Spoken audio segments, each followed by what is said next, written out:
let's talk about the brutally honest mistakes that clinic owners are making when it comes to their associates. My name is Dr. Meghan Walker. I'm the chief cheerleader here at Clinician Business Labs. And over my 20-year career, I have not only been a clinic owner, but I've worked with thousands of associates and practitioners to help them build impactful, sustainable practices. Now, it has long been known in our industry that clinic owners and associates do not always see eye to eye. And a huge part of that is around the management of expectations. But I want to talk about the 5 core areas that clinic owners tend to overlook when it comes to their management of their associates and how it directly impacts not only their income, but the freedom that their clinic could afford them. The first mistake that I want to talk about is the way that clinic owners put their associates in charge of sales. Here's the classic misunderstanding that takes place.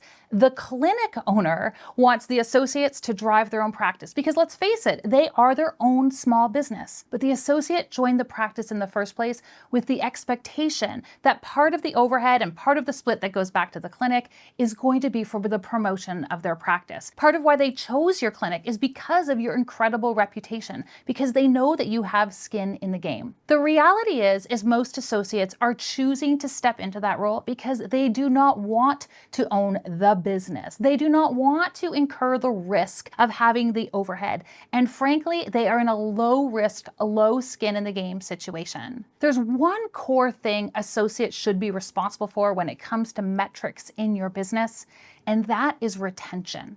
If an associate is great at what they do in their own practice, it should be a no-brainer for them to be able to hang on to those patients over the long haul. And to be honest, that's how the patients are going to get better anyway. You, as the clinic owner, are the one in the strongest position to be able to help drive ongoing traffic into that associate's practice. Now, it doesn't mean that they don't have to take action. It doesn't mean there aren't things that they need to do. We're going to get into those pieces, but we need to manage the expectation. You, as the clinic owner, are in the best possible position to be able to drive overflow traffic towards your associate, and you need to understand that that's your role. The second mistake that is happening is that associates are coming in to help you fill space in your practice or to help round out your team, but they're still selling the old school way. What's the old school way? They're trading their time for money. Your associate has an intake and a 30-minute appointment or a 45-minute appointment, and what they're really selling is their time.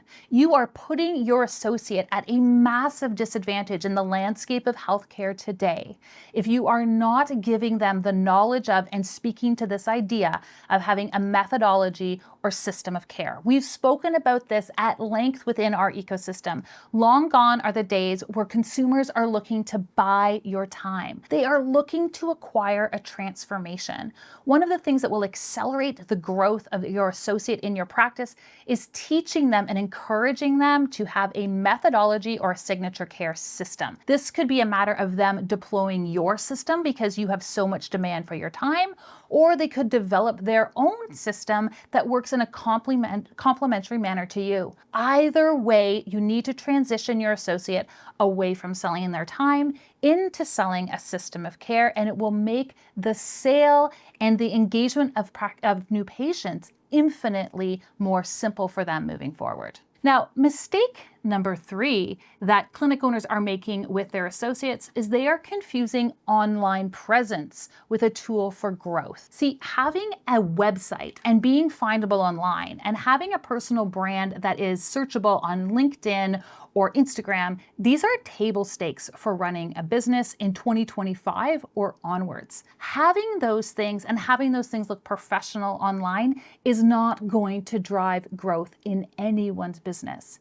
It's how you take those assets and put them in front of more people that's going to make the difference. One of the things that makes any type of startup hum, get over that initial benchmark and milestone of moving into a state of momentum, are the unscalable things that you do at the beginning. If you've got a new associate in your practice, one of the things we have to encourage them to do is get their business into momentum. I know I just said that you as a clinic owner are responsible for sending them patients, but their responsibility in this partnership is to provide and engage in momentum with respect to their practice. The easiest way to do this is not by posting ads, it's not by having more blogs, it's not by doing more in the online space. Frankly, the easiest way to engage in momentum is to go back to this old school way of promoting your business, and that is to establish relationships. We generally encourage new associates, or frankly, any new business owner, to work off the rule of 5.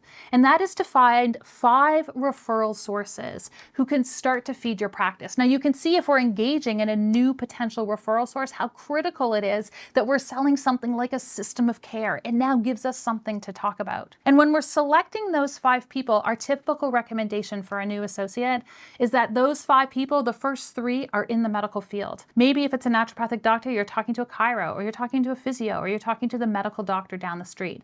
Maybe it's the compounding pharmacist. Network within your community, encourage them to build a relationship. So this has to be 2 ways. Ask the compounding pharmacist who their ideal client happens to be. But for those last 2 people in this pentagram of influence, if you will, I want you to select businesses that are outside of that typical purview.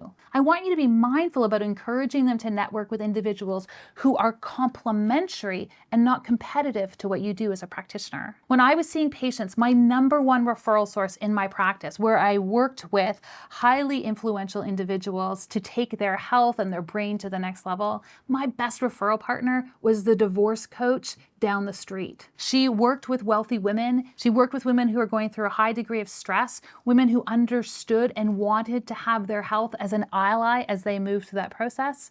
And they were women who had a means and desire to engage in my services. Likewise, anytime I had a client who was managing the transition and challenge of divorce, I had a clear referral source on the other side. She and I had a partnership for years in terms of being able to share our ideal client moving forward. What is your associate's version of that divorce coach? I want you to encourage them to get out of the office, to go connect with people in real life, even if their practice happens to take place online. You're responsible for sending them patients over the long term, but they are definitely responsible at getting that initial momentum flowing. We've got 2 more mistakes that I want to move through. And number 4 is really about capping the potential of what I call your unicorns. You know, some of your associates are exceptional. Some of them are incredible at driving demand right away. And in the laws of economics, what we know is that when someone has significant demand, that is the rule and that is the circumstance under which we can unlock changes in terms of their pricing. The #1 predictor of whether or not someone can increase their rates is not how long they've been in practice. It's not how lovely their hair looks. It is all predicated on how much demand they can drive for their business. If you've got someone on your team who comes to you and says, I want to position myself premium, I am driving consistent demand, I want to have autonomy and control over my rates, I really encourage you as the clinic owner to let them. You earn more, they earn more, and you give your employees or your associates an opportunity to actually rise to a new level. Everyone is capped when you cap their income potential. It also signals to everybody else in your practice that if you are willing to put in the effort, if you're willing to go above and beyond, there are financial rewards that will come to you as a result. The #1 reason that we see clinic owners holding back on this piece is because you might have a unicorn who actually is able to drive more demand than you. One of the advantages that consistently happens when you have a practitioner who wants to have higher rates is it affords you the opportunity to increase your rates as well.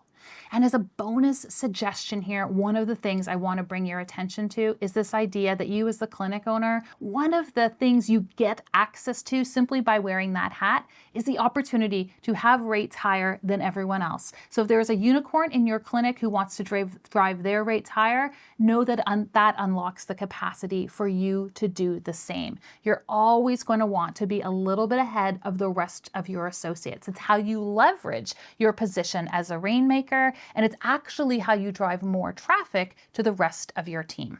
The final mistake that we see with respect to clinic owners is this idea of expectation management. We've talked about a lot of the tactics and strategies that have a tendency to hold an individual back, but it's simply not talking about these elements that actually is the biggest challenge. Clinic owners are hoping and frustrated that associates aren't out there building their practice and helping them to earn more revenue.